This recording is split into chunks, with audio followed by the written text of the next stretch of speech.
Boa noite, meninas. Vamos começar mais uma live. Na verdade, a primeira aqui no perfil de Agosto Dourado. Ai, meu óculos está refletindo. Deixa eu ver se eu consigo ajeitar aqui para melhorar. Não, vocês vão ter que ficar com o ring light no meu rosto. Então, hoje a gente vai conversar com a Thay Farma, tô chamando ela, sobre o relato de amamentação de um bebê prematuro. Oi, tá Oi, tudo tudo bom? bem, querida? Tudo bem, Cíntia? Seja bem-vinda novamente aqui no meu perfil. Muito obrigada. Hoje, com uma live super especial, né? Conversar sobre o teu relato de amamentação, que é um dos casos que eu tenho muito orgulho de ter acompanhado aí na minha trajetória como consultora. Então, eu vou tirar esse óculos, vou mais ou menos enxergar mal, mas eu não aguento o reflexo. Então, Thay, eu quero que tu te apresente um pouquinho para as meninas e comece a contar a tua história pra gente. Bom, então eu sou a Tayane, sou farmacêutica, né? Tenho aí o perfil Farma de Idosos. Eu quis fazer por aqui, preferi não fazer pelo meu perfil pessoal, justamente porque é um perfil aberto que tem mais alcance. E uma das coisas que eu senti muita falta, né, quando eu passei por esse perrengue da prematuridade foi de não ter informações como essa, assim, sobre amamentação na prematuridade, né? Uhum. Então, com 31 semanas de gravidez, eu entrei em trabalho de parto prematuro, sem nenhuma causa identificada, né? E a gente nunca está preparado para ter um bebê prematuro, assim, né? Claro que quando a gente tem alguma intercorrência na gestação, ou uma diabetes gestacional, ou um risco de pré-eclâmpsia, a gente já fica naquele sinal de alerta, que não foi o meu caso, né? No meu Uhum. caso, a gente teve ali uma dilatação que estava acontecendo já no colo, mas que muitas mulheres têm dilatação bem cedo e não necessariamente entram em trabalho de parto, e eu já estava em repouso.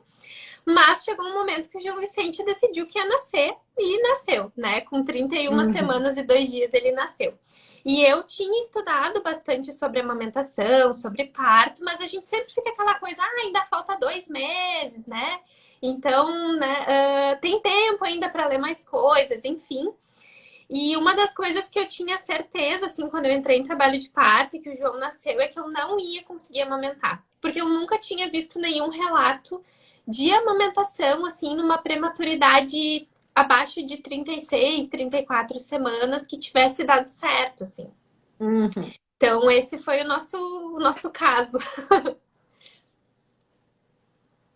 E aí, vocês ficaram um tempão na Nel, né, Thay? Sim, aí o João Vicente nasceu, eu tive ele no Uhum. Moinhos. E lá no Moinhos, assim, desde o do pós-operatório, que eu acabei indo para uma cesárea, né, no final do trabalho de parto, a técnica de enfermagem, eu disse para ela, eu só sinto muito, assim, não poder amamentar. E daí ela disse, quem disse que tu não vai amamentar? Daí eu disse, é que ele é muito prematuro, ele vai ficar muito tempo na anel. Daí ela disse assim, não, mas tu vai amamentar o teu bebê, sim. A partir do momento que tu conseguir sentar na maca, a gente já vai começar a trazer a medela para tu ir estimulando. Só que, Uhum. claro, a gente tá num momento assim muito ruim. Além de ser um puerpério, é um puerpério que o bebê não tá contigo, né? Então eu tava assim, muito mal, muito abalada. Eu não tinha nem cabeça para ficar ali ordenhando, estimulando, enfim. Durante o trabalho de parto, eu percebi que tinha colostro, então eu imaginei que eu ia ter leite, assim, mas era tudo Uhum. muito, né, um misto de emoções, uma coisa assim que a gente sente que parece que a gestação foi roubada, assim, porque tudo aquilo que tu planejou não ia acontecer mais, porque daqui a pouco, de uma hora para outra, o bebê não tava mais ali, né? Na minha barriga. E aí eu não tinha assim o mínimo de vontade de ir atrás desse caminho. E eu fui muito estimulada pelas técnicas, tanto da NEO, as pediatras e as técnicas ali da obstetrícia mesmo, que estavam toda hora indo lá com a medela, de 3 em 3 horas elas levavam, e eu ficava lá estimulando e dizia, não, mas não tem leite, não tá saindo nada, elas não, mas vai sair. E isso foi crucial, assim. Aí no segundo ou no terceiro dia pós-parto, meu leite desceu. E aí foi assim, aquele super desconforto, né? Da pojadura, a mama super quente, dura, né? Enfim, aí tem todo aquele manejo que elas me auxiliaram ali bastante. E aí foi assim, eu achei que, bah, agora vai ser tranquilo, né? Só que o João Vicente, ele não tava mamando. Ele foi mamar só com 1 mês de vida. E aí, na Uhum. segunda semana, depois que ele nasceu, a minha produção caiu assim drasticamente. Nos primeiros dias eu tirava várias mamadeirinhas assim de leite por dia e de uma hora para outra eu não conseguia tirar nenhuma. E aí Uhum. começou a bater um desespero, né? Porque eu já estava meio conformada que não ia amamentar. Aí comecei a ter produção. Ele começou a receber leite, porque ele demora também 1 semana para poder começar a receber o meu leite. Até então ele estava só com a nutrição parenteral. E aí essa produção caiu, daí começa um monte de gente, né? Ai, faz isso, faz aquilo, toma isso, toma aquilo, e aí a gente já Uhum. desesperado, porque o bebê tava lá internado, a única coisa que eu podia fazer por ele era tirar leite e mandá-la para Nel, e nem isso eu conseguia mais fazer, assim, de uma hora para outra. Então eu E me tá, em que mantive, momento tu teve alta nessa função? Tu teve alta? foi um pouquinho antes que caiu a produção. Tipo, 2, 3 dias Uhum. antes caiu a produção. Então misturou toda essa questão do estresse, assim, eu me lembro claramente que o dia que caiu a ficha, assim, que tipo, que eu ia ter que ir pro hospital, que eu ia ter que passar o dia inteiro no hospital, né, que o João ia ficar lá por muitas semanas ainda, que aquilo tava longe do fim, foi o dia que caiu a minha produção, assim, foi o dia que eu cheguei lá muito abalada, eles têm uma psicóloga lá na equipe da NEL que me deu muito Uhum. suporte, enfim, mas é um momento difícil, né, não tem como a gente não se abalar. E então foi tudo junto, assim, né? A falta de estímulo, mais aquele estresse muito grande. E aí, depois de 1 mês de vida, eu me mantive tirando, né? Não desisti, ia lá de 3 em 3 horas, estimulava. Em casa também eu comprei uma bombinha estimulando, saía pouco leite, mas saía. E aí, Uhum. depois de 1 mês de vida do João, foi que ele pôde ir pro peito pela primeira vez. Com a sondinha, ele tinha a sondinha no nariz, né? Mas que Uhum. também atrapalhava. E ele tinha muito interesse em mamar, mas é aquela coisa, né? Nem eu sabia, nem ele sabia. As meninas lá tentavam dar um apoio, mas não era aquela coisa assim super individualizada. Cada turno era uma técnica de enfermagem diferente. E a gente tentou vários dias assim, e ele não pegava direito, não conseguia sugar. Até que veio, na verdade, desde o primeiro dia, né? Veio muito palpite. Aí veio a ideia do bico de silicone. Aí eu Uhum. tava muito resistente, tinha estudado, tinha lido muito sobre o bico, mas tava com muito medo, né, de inserir qualquer coisa ali naquela amamentação que já tava toda zoada, né? E aí decidi comprar o bico e colocar o bico. E com o bico de silicone, desde o primeiro dia ele mamou, que até então ele não tinha mamado. Então, assim, ficava leite no bico intermediário, eu percebia que ele conseguia daquela forma sugar, né? Porque é um estímulo a mais pro bebê prematuro, né? E aí a Uhum. amamentação se estabeleceu, assim, propriamente dita, ele mamando em mim, né? Porque até então eu tirava, mandava para ele recebia na sonda, mas não tinha aquela sucção, né? E aí, enfim, bem ou mal, pelo menos ele estava mamando. Daí, depois de 48 dias internado, né? Mais uns 20 dias depois que ele começou a mamar, ele teve alta. E aí nós viemos para casa, eu com o bico intermediário, com medo de tentar que ele mamasse sem o bico, porque o prematuro, a mãe de prematuro tem trauma com peso de criança, porque todo dia é aquela coisa. Isso que o João Vicente até não tinha problema tanto para ganhar peso, né? Ele ficou na anel Uhum. por outros motivos, assim, mas igual a gente fica naquela angústia, ainda mais porque lá, enquanto eu não estava, como a minha produção caiu, eles tinham que complementar com fórmula. Eu não conseguia tirar leite para deixar para ele a noite toda, todas as mamadas da noite, né? Então, Uhum. enquanto ele ainda estava na anel, eles começaram a inserir a fórmula e tiveram que inserir a mamadeira, porque pelo menos ali na anel do Moinhos não tinha outra opção de copinho, enfim, não tinha como eles colocarem na logística deles. E não tinha como Uhum. eu trazer o João para casa recebendo leite de noite na sonda, né? Ele ia ter que pegar a Uhum. mamadeira, saiu da sonda e tudo mais. Então ele veio para casa tomando mamadeira e mamando no bico intermediário, tomando fórmula e mamando no bico intermediário. Aí, na primeira semana em casa, a pediatra dele disse, não, vamos tentar deixar ele só no peito, né? Vamos tirar a mamadeira, tirar a fórmula e tentar deixar ele só no peito, porque a sucção vai estimular a tua produção e tal. Não deu certo, porque era uma semana só, né? Era pouco tempo.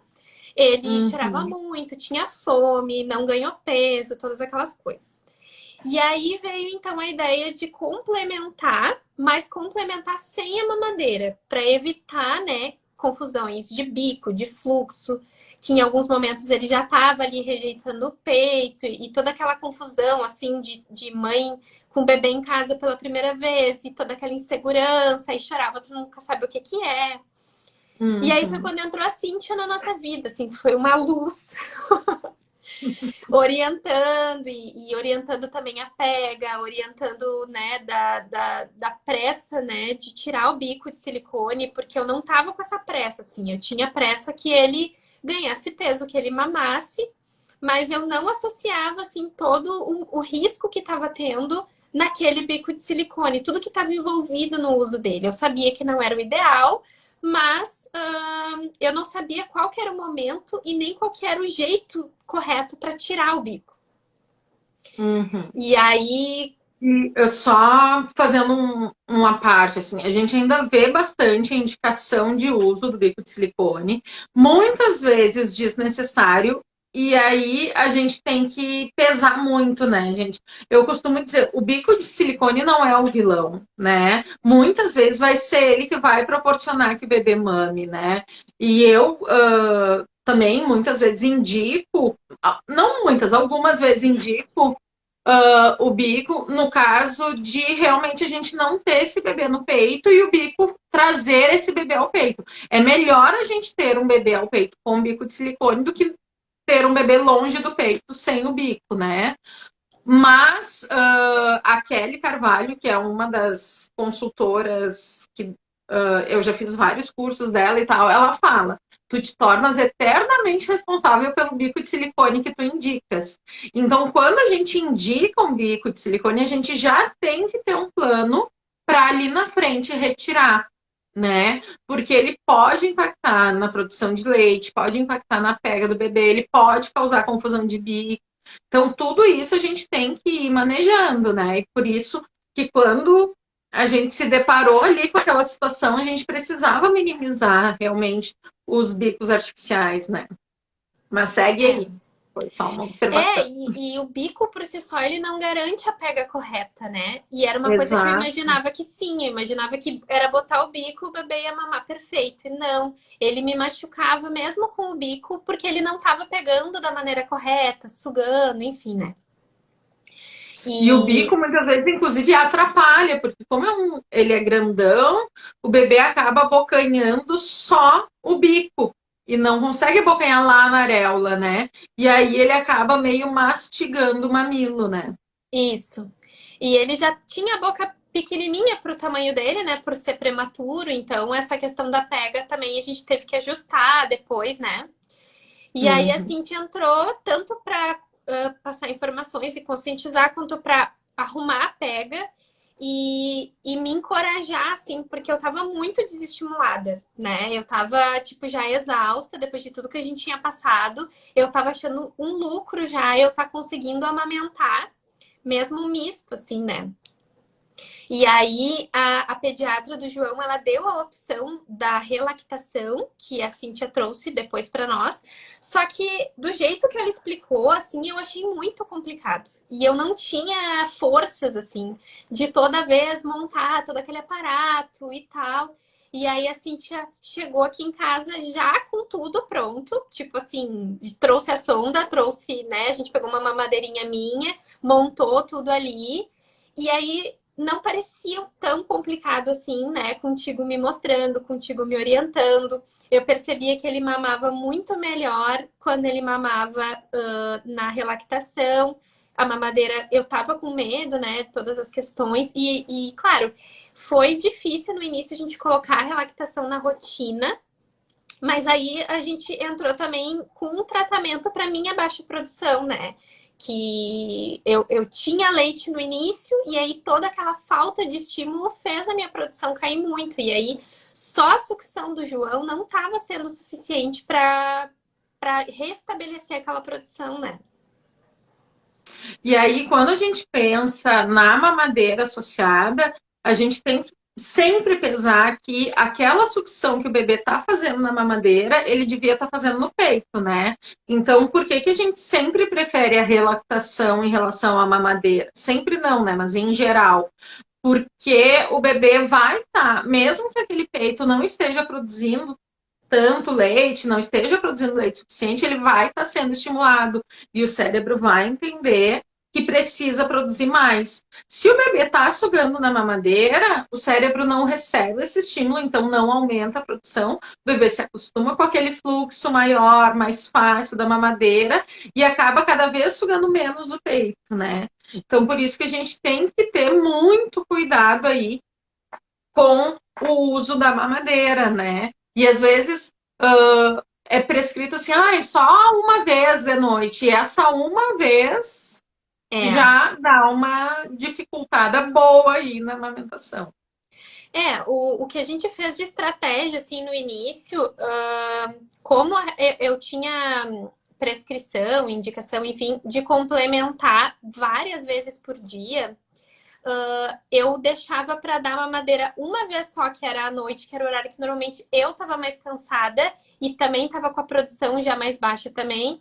Então, antes de dormir, a gente dava mamadeira, mas essa mamadeira, ela era uma mamadeira com o bico menor do que o seria indicado para a idade dele, né? Então, ele tinha que fazer muito esforço para sugar aquela mamadeira. E era a mamadeira dada num jeito, numa posição mais difícil para ele sugar também, né? Não era aquela mamadeira super inclinada que o bebê Que são praticamente não faz técnicas que a gente esforço. usa para minimizar os riscos É, quando precisa usar a mamadeira, né? e aí também era um jeito de eu não me cansar tanto, assim, porque no início, tipo assim, eu tinha um caminho, que era o caminho da relactação, só que eu tava muito exausta, né? Eu tava com o peito machucado, eu tava cansada, sem saber se aquilo ali ia dar certo ou não, se todo aquele esforço, será que valia a pena ou não? Então foi um meio termo, assim. Aí quando a gente viu que realmente estava andando, eu passei a notar mais produção de leite, né? Com o tratamento que a gente entrou também para aumentar a minha produção. Aí, aos poucos, a primeira coisa que a gente fez foi tirar a mamadeira e depois ir tirando a relactação também, que ela também pode causar uma confusão de fluxo, né? Então, Sim. também tem que ter um cuidado ali nessa retirada. Não, e vamos combinar, né? A relactação é muito boa quando necessária e tal, mas é um saco, É né? um É, trabalhinho. não vamos romantizar. A ideia dessas lives de relatos de amamentação, justamente é a gente dar a real, né? Quem É, me acompanha aqui sabe que eu gosto de dar a real da maternidade. E assim, gente, não é romântico, não é fácil, não é lindo, não é o bebê mamando de canudinho e tal, né? e não é É sempre que uma dá coisa certo. Às vezes tu é uma monta coisa aquilo que é ali, chata, tu é, tem que organizar. A gente tem até algumas técnicas ali para facilitar a vida, mas tu tem que descongelar o leite, aí tu tem que botar ali na mamadeirinha, passar a sonda, tem que higienizar, tem que ferver tudo. É um saco de fazer, né? é. E aí, isso tudo no meio da madrugada, cansada, é mais uma função, né? Então, assim, eu conheço relatos de gente que usou relactação 1 ano. Eu penso, meu Deus do Meu céu, Deus. sabe? É uma persistência muito grande. Mas o ideal é a gente ir conseguindo fazer esse processo de retirada também da relactação, né? Assim como do bico intermediário.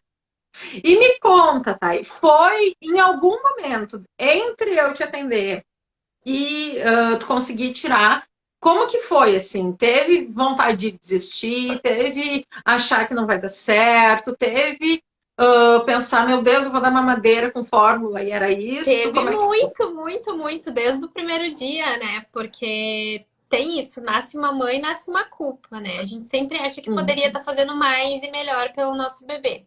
É claro que eu tinha consciência da situação que eu estava, né? De puerpério, como o meu marido tirou a licença paternidade quando o João efetivamente nasceu, que era quando ele estava lá na NEL, ele não tinha direito a dias quando eu vim com o João para casa.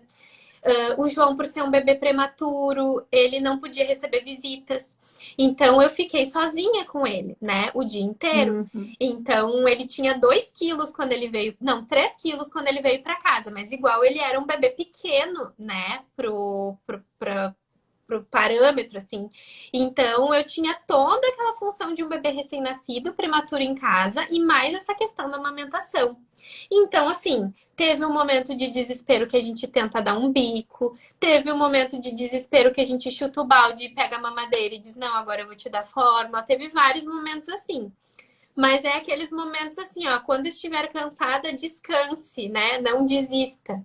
Então era isso que eu Uhum. fazia. Eu pensava, bom, nesse momento eu tô esgotada, o que eu posso fazer é dar uma mamadeira para ele e depois a gente vê, sabe? Aí no próximo horário que eu tava mais descansada, ia lá fazer relactação. Foi muito importante assim apoio de outras amigas que também são mães ou que também estudavam muito sobre amamentação e que me davam força. A própria Cindy, que foi a pessoa que acreditou mais do que eu nessa amamentação exclusiva, que eu já não acreditava mais, né? Eu só queria ir levando o máximo que eu conseguia e eu fui respeitando o meu limite. Quando eu tava muito, muito exausta, quando aquilo não fazia mais sentido para mim, eu dava uma mamadeira, porque eu sabia que o importante era ele estar bem, né? Tá saudável. Eu tinha consciência que ele era um bebê que realmente precisava de mais leite, não era uma coisa assim de, ai, ele tá se desenvolvendo bem, talvez não seja a questão de dar fórmula. Não, eu tinha essa confiança de que realmente eu estava sendo bem orientada quanto a isso. Mas existia uma situação ali que eu não tinha controle, né?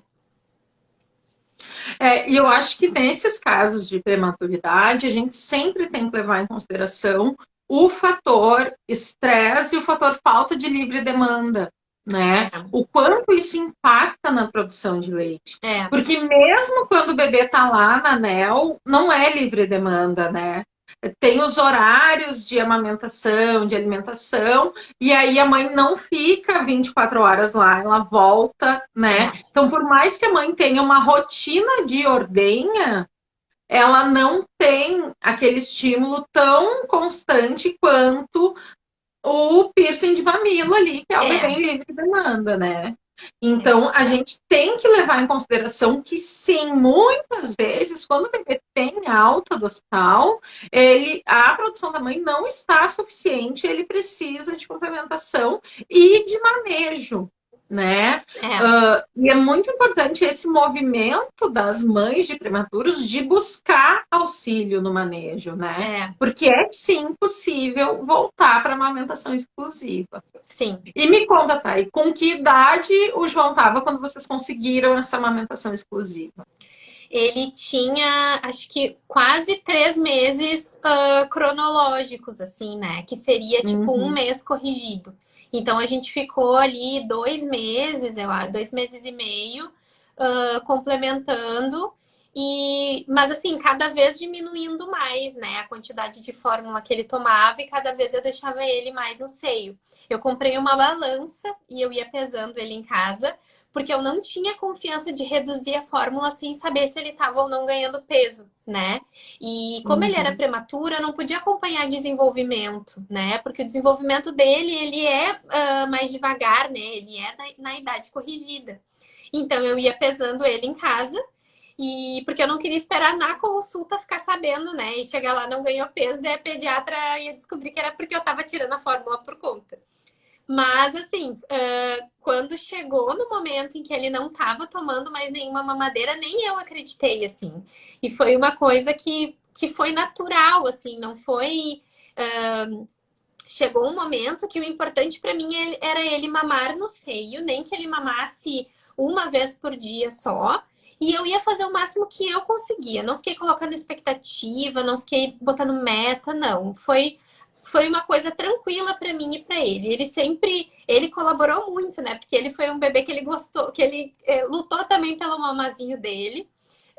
Eu Uhum. acho que foi assim, foi um esforço meu, mas foi um esforço dele também e toda a rede que a gente É isso, 3 meses. E travou.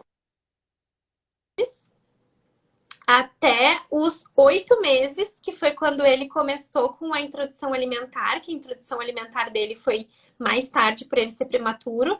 Todo esse tempo ele ficou mamando exclusivamente no peito e ganhando muito peso, se desenvolvendo muito bem, né? Em seguida, que ele começou que eu tava começando exclusivamente a amamentar ele, a gente já parou os medicamentos, né, do tratamento que eu tava fazendo pra aumentar a minha produção e ficamos assim, né, até os 8 meses.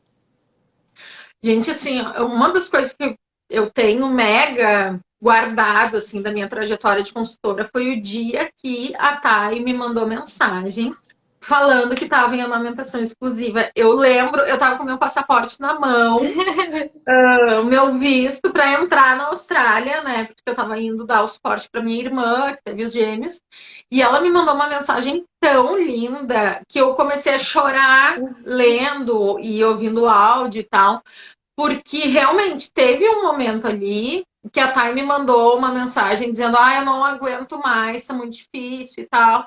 E eu me lembro de ter mandado uma mensagem dizendo: Thay, eu te entendo, mas eu consigo ver vocês em amamentação exclusiva. Eu acho que vocês têm tudo para isso e tal, bababá. E quando ela me mandou dizendo que de fato tinha rolado essa amamentação exclusiva, foi um momento assim, muito marcante para mim.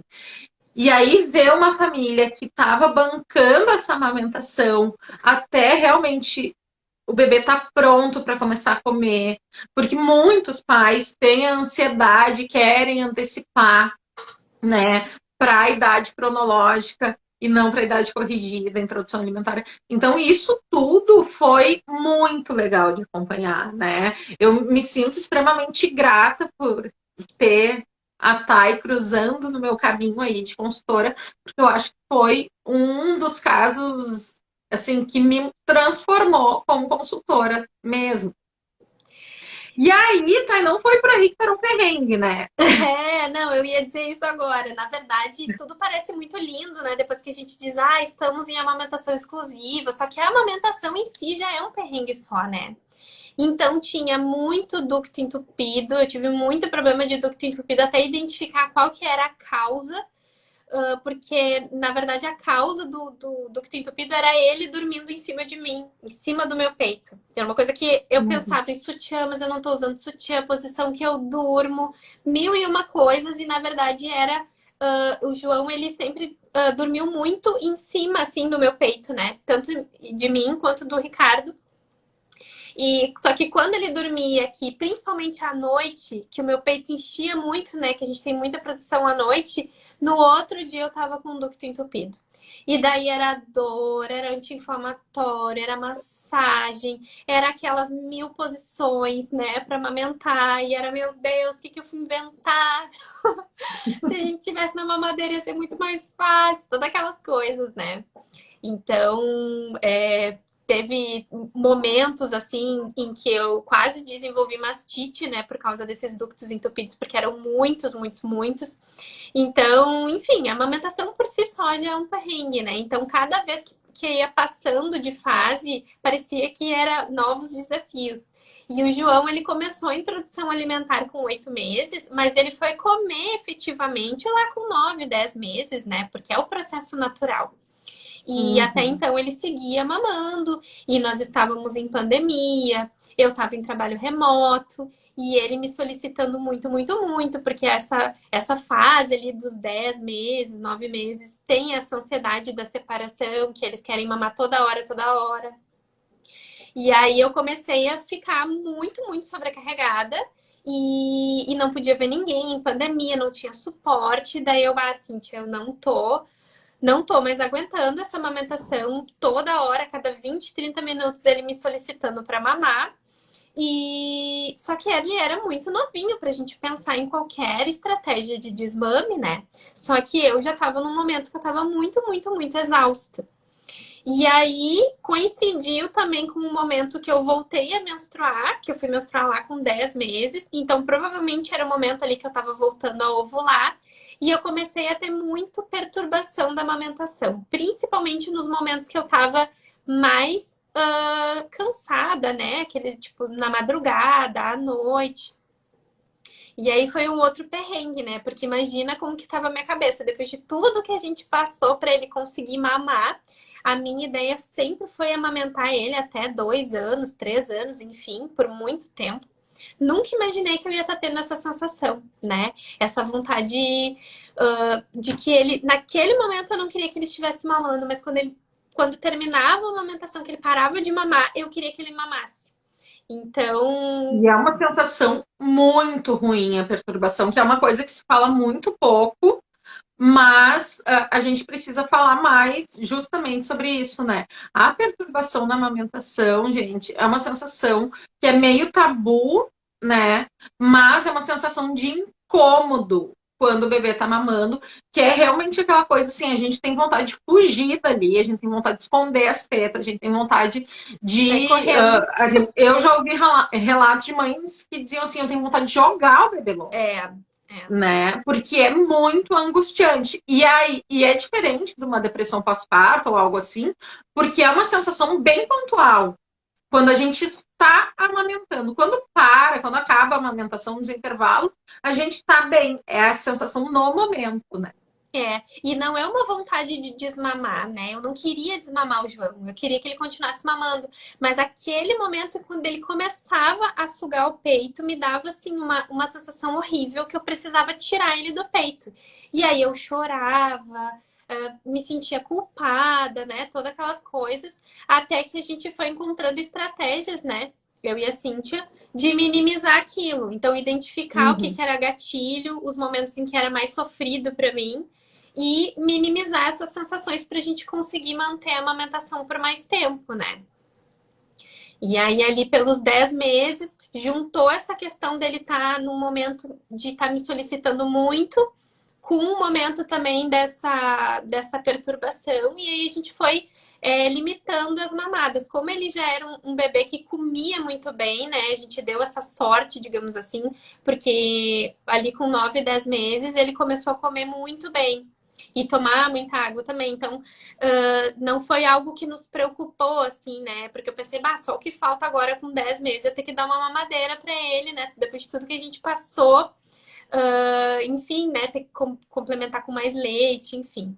Então a pediatra também, né, junto com a Cíntia, me tranquilizou que naquela idade que ele estava, ele poderia só se alimentar, enfim, mamar, né, quanto mais a gente conseguisse levar a amamentação, melhor, mas não era algo assim que eu precisasse me preocupar tanto.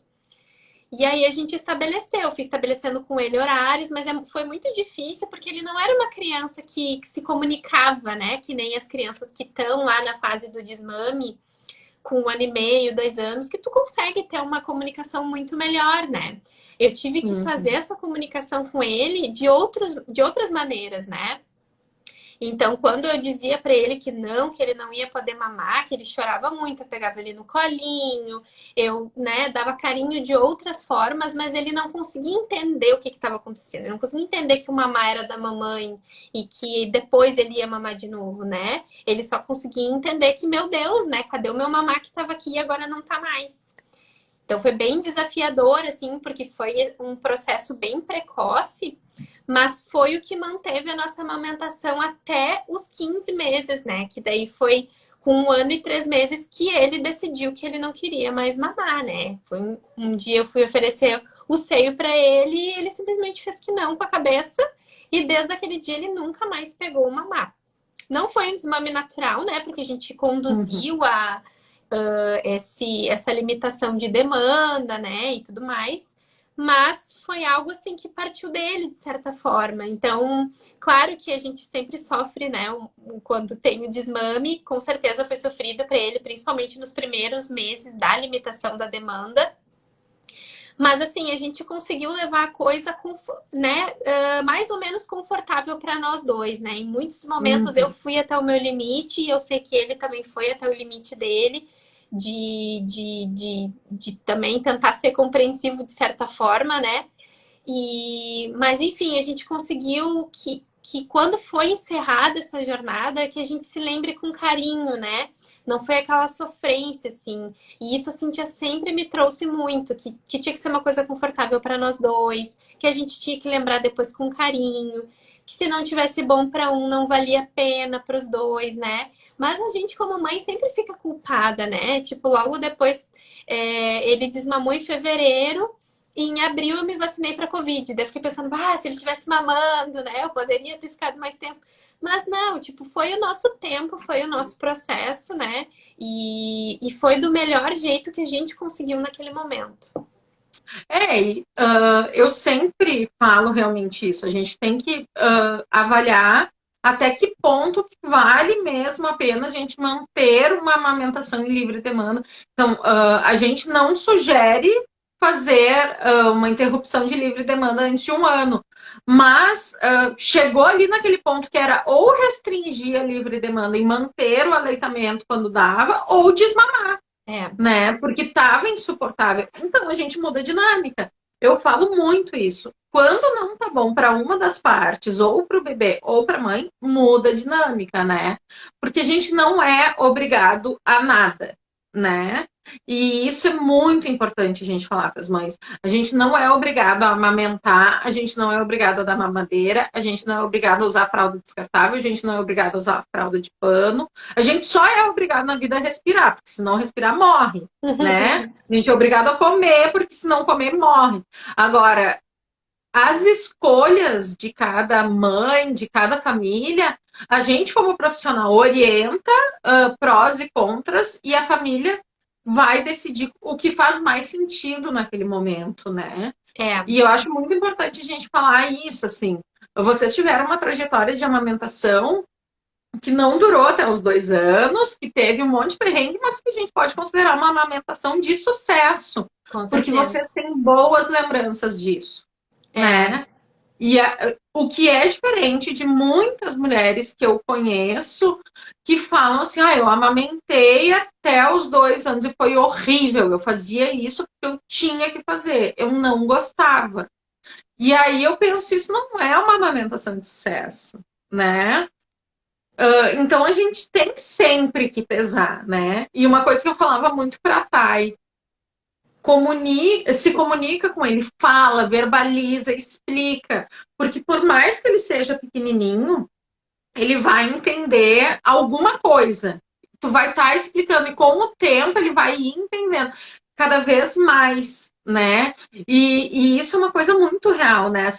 Às vezes a gente pensa assim, é um bebezinho, não entende. Mas quando a gente começa a conversar com os bebês e vai explicando o que vai acontecer, vai explicando a rotina, a gente se surpreende muito como eles entendem. Muito, muito, muito, muito. Porque é isso, então, né? assim, Alguma coisa eles entendem. Até o nosso corpo fala, né? Eles não entendem o verbal, mas boa parte da comunicação com o bebê é não verbal, né? Então, todo o tempo que eu tava ali angustiada e fazendo um esforço ali sobre-humano para conseguir amamentar ele também percebia aquilo, né?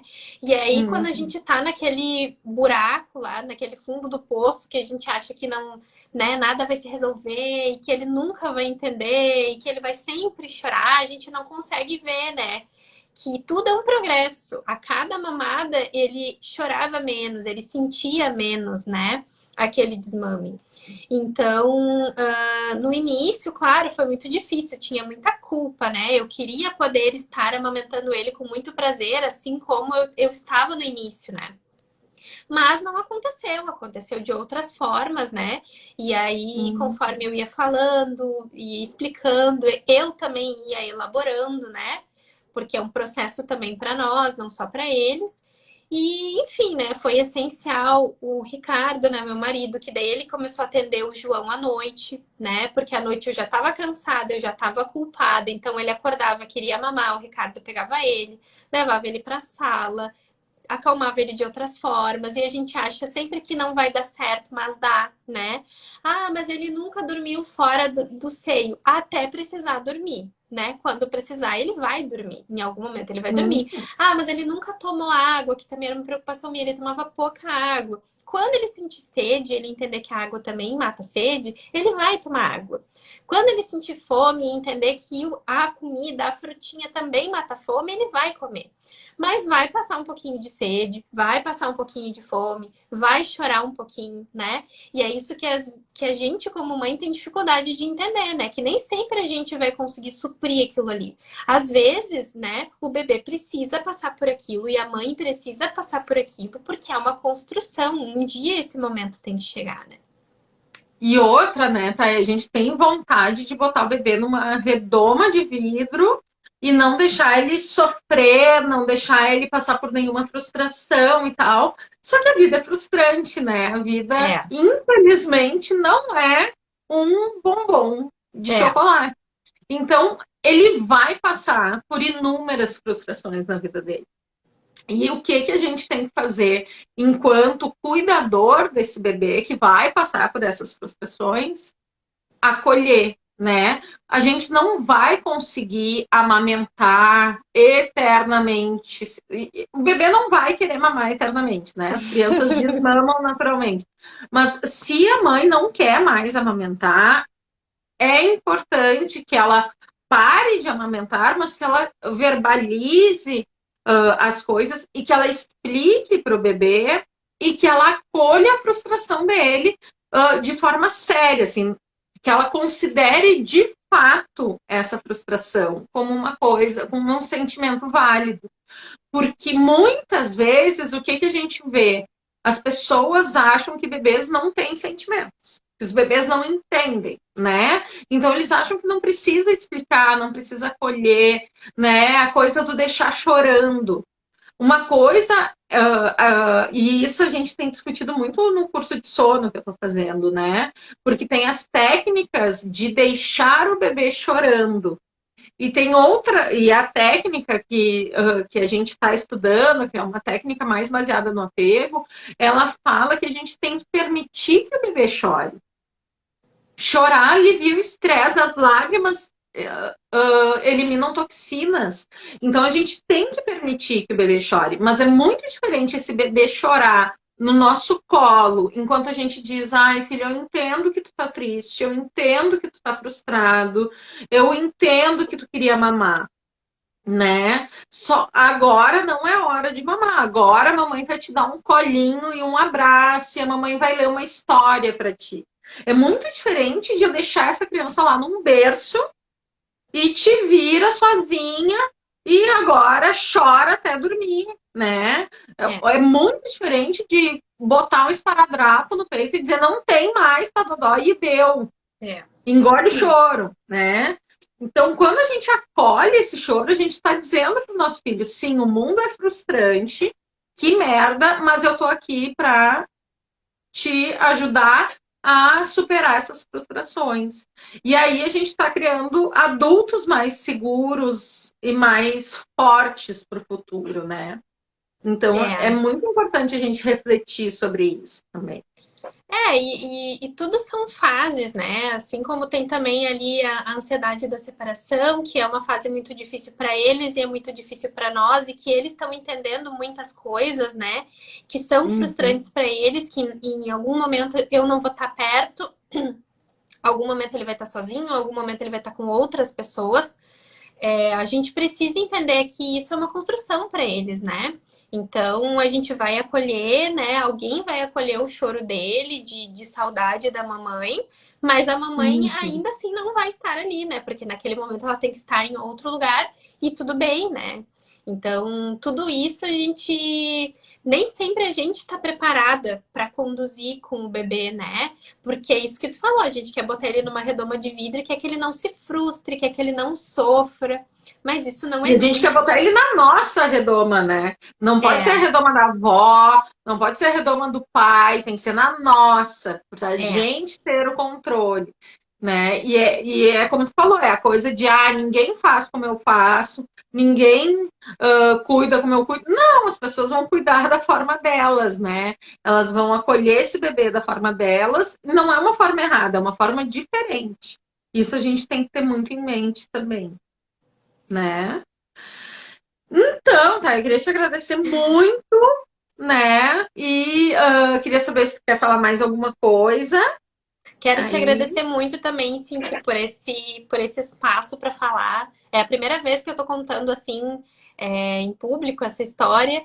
E assim, muitas vezes, antes de ter o Farma de Idosos, eu pensei em ter um Instagram para falar sobre prematuridade, principalmente sobre a amamentação na prematuridade, que isso é uma coisa que não se fala. Quando se fala, tem muito viés assim das experiências mal sucedidas. Eu não achava nenhum relato de experiência assim bem sucedida como a minha foi quando eu procurei, então isso me deixava meio tipo assim, será que isso realmente existe, vai acontecer? Então, às vezes a gente se coloca muitas coisas assim, muitas metas, muitas projeções que são inalcançáveis, assim. Então a gente tem que aprender a lidar com o que a gente tem e ser feliz com o que a gente tem. E o que se apresentou para mim foi um parto prematuro, então vamos abraçar essa situação de prematuridade. Se não tivesse conseguido amamentar também, ia ter um bebê saudável com certeza, como eu tenho hoje, que se desenvolveu muito bem. A amamentação, ela é maravilhosa, né? Tem todos esses benefícios, mas ela não é uma coisa essencial para o bebê sobreviver e nem para o vínculo, né, da mãe e do bebê. A amamentação não faz boas mães, né? Boas mães se fazem de outros jeitos, né? E, enfim, assim, eu acho que esse é um assunto muito delicado. Eu escolhi não fazer esse Instagram e não falar sobre maternidade, porque não é a minha expertise e porque é um assunto que mexe muito com a emoção das pessoas. Então, as pessoas se baseiam muito nas experiências que elas tiveram ou que elas viram e às vezes não se atentam aos fatos mesmo, né? Ao que é sim. evidência ou o que não é, né? Então, fica muito radicalizado, assim, ai, se tu não amamentou até os 2 anos é porque tu é contra a amamentação, né? Ou se tu optou por não amamentar o teu bebê é porque tu não gosta do teu bebê, porque tu não ama o teu bebê, né? E, enfim, assim, eu fico muito grata de estar aqui falando sobre isso, falando sobre a minha experiência.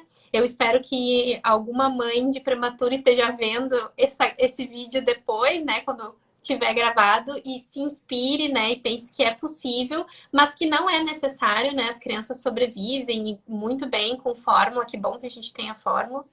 E é isso, tenha uma consultora de amamentação, porque é essencial, né? Já juntem dinheiro lá no enxoval para consultoria de Não compra amamentação. protetor de berço e guarda o dinheiro, que dá e Isso. Não sobra. compra mamadeira, não compra bico de silicone, não compra chupeta, não compra nada disso, né? Investe na consultoria de amamentação, que se tudo der certo, mesmo que tudo der certo, tu vai aproveitar mesmo assim, né?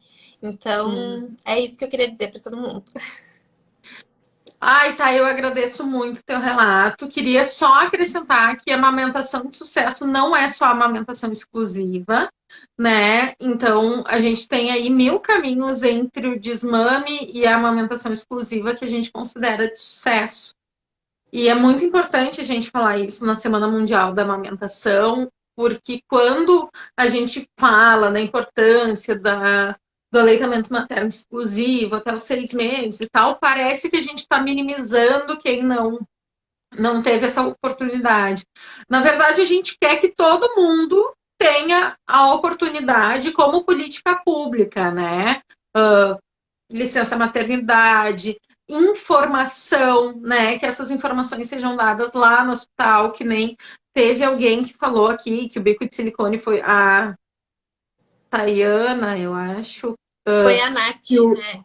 isso, que o bico de silicone foi indicado, mas sem grandes informações. É isso que a gente luta contra, né? É a falta de informação, é a coisa de oferecer uma saída, mas não explicar o caminho.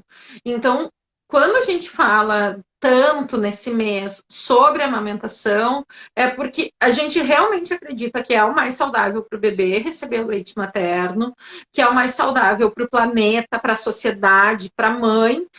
E se for este o desejo da mãe, e se isso for possível, ótimo, né? Hoje a gente já tem algumas leis que já facilitam a vida das mães de prematuros, né?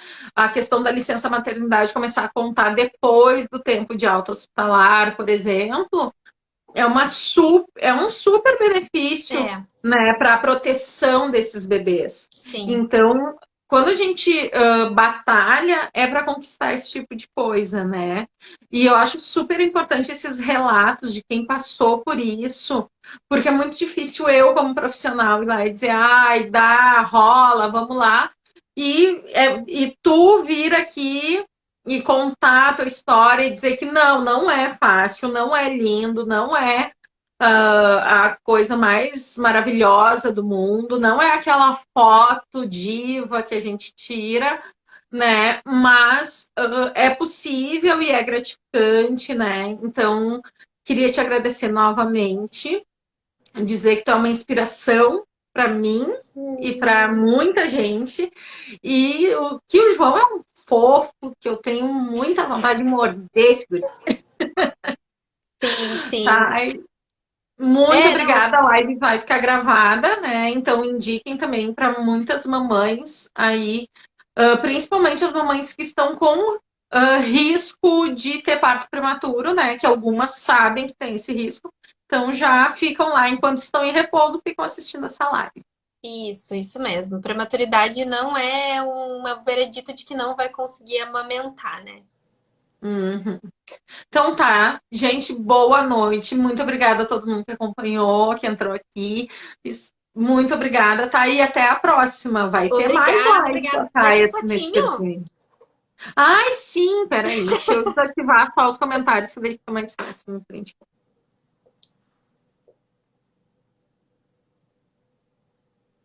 Deus. É. Muito Obrigada, obrigada. Cíntia. Beijão. Até a Beijão. próxima. Boa Tchau, noite. tchau. Tchau.